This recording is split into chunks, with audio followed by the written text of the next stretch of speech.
Hi, it's Frank Disher with Pool Works North Richland Hills, Lantana, and Roanoke, and also the host with my lovely wife Jackie of The Deep End on TurfStepRadio.com. That's our podcast that we do, and feel free to find us and watch our podcast. But today I want to do a couple part series on the 5 basics of maintaining a swimming pool. And the 5 basics are, of course, water chemistry. We have filtration, circulation, brushing, and removal of debris. And what I've found over the years is a lot of people, what they're trying to do is they're trying to overcome everything with more chemistry, more chemicals, more sanitizer, algicides. And a lot of times the problem is not chemistry. If your chemistry is good, your chemistry is good. You can't make it that much better. So, but what they're having to do is they're having to overcome where they're weak in either circulation or filtration, or they're leaving debris in the pool. So if we check all these boxes, we're gonna our pool's gonna be easier to maintain, and we're going to end up having to purchase a lot less chemicals to maintain the pool. So today we're going to focus on circulation. What we want to accomplish with the swimming pool when it comes to circulation is, and I see this a lot, where I'll go out to a pool and the jets are just blowing water just straight out, just back and forth across the pool, and we're not really moving water around the pool, and we have a lot of dead spots. And we resolve a lot of people's issues just by going out and correcting their circulation. What we want to do is turn the entire body. So to accomplish that, we need to change our returns, how they're blowing into the pool, the direction they're getting. I know a lot of builders, I wish more builders would put more thought into where they place returns so they can make it easier to circulate the pool, but sometimes we just have to overcome it by using different type style returns. And a lot of the returns you see nowadays, they're very flat. Like say this is the return that's coming out of the side of the wall, and they have this just very flat return that just screws in there. Those are great sealing returns, but they don't do a really good job moving water as far as direction.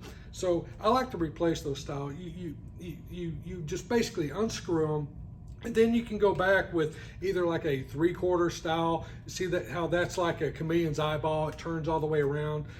You can get quite a bit of direction out of that. And then in some situations when say we have a return down a long wall and we can't help but having to go out at an angle, you can use a return like this. See how that's a side slot? It doesn't have a hole here. It shoots out the side of the return. So we can thread this into the fitting that's in the wall after we screw the other one out, and then once we get it snug, we can take this and we can put a flathead screwdriver in there, move it around to the angle you want to get it blowing more straight down the wall. And if we get the entire pool, if we do that on the other side going this direction and on this side going this direction, and then if we have jets in the corners, we're blowing up around the corners, we can move the entire body of water either clockwise or counterclockwise. And by doing that, we have much more consistent water chemistry in every part of the pool. And algae does not like moving water. Algae likes stagnant water. So if water's always moving, that's going to help us keep algae at bay just by doing that. But then our chemistry being better and more consistent throughout the pool, that's going to help us keep algae at bay. And when we keep algae at bay, we use less chemicals, less sanitizers. We don't need as many sanitizers to overcome the problem. So another thing that you need to consider when adjusting your jets is we don't really want to be hitting the surface. We want to be going more down. If the returns, when they come out, if they're hitting the surface, then that's boiling the water. All right, a lot of the energy that's coming out of the force of that water is being used up in making waves. If we keep that energy focused into the body of water, slightly down below the surface, that's going to make more of the energy go into moving water. So actually we have more water moving in the bottom as if we were just hitting the top. And if you move the bottom, the top will follow. It'll just slowly turn around, because what we want to end up with is a nice smooth surface that slowly moves around the pool, and then when it gets close to a skimmer, the skimmer, by using its action, it can suck the debris in there because it's just slowly passing by and just gets pulled into the skimmer. Where if you're, a lot of times if you're hitting the surface, the debris comes around, and the wave that you're making with that return by hitting the surface is blowing it past the skimmer. So the skimmer doesn't really have a chance to grab that debris and pull it in to remove it from the pool.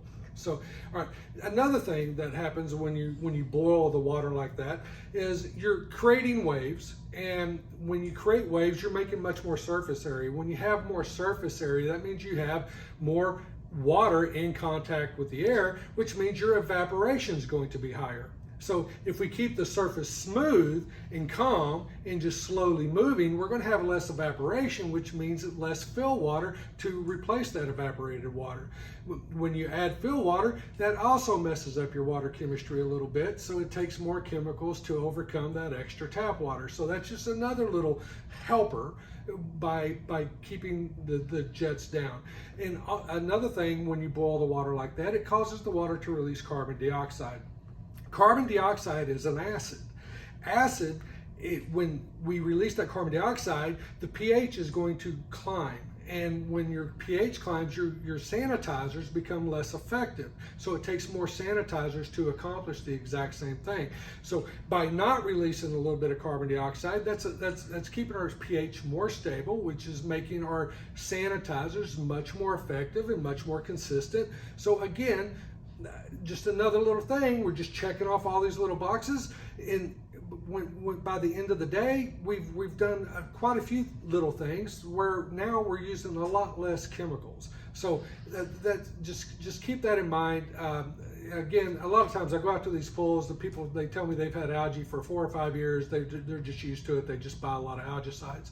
And all I do is adjust the returns. I'll take out those flat style, I'll put in this directional style, I'll get the pool moving in a big circle, I'll put in some of the side slot returns, so we're blowing more down the long walls.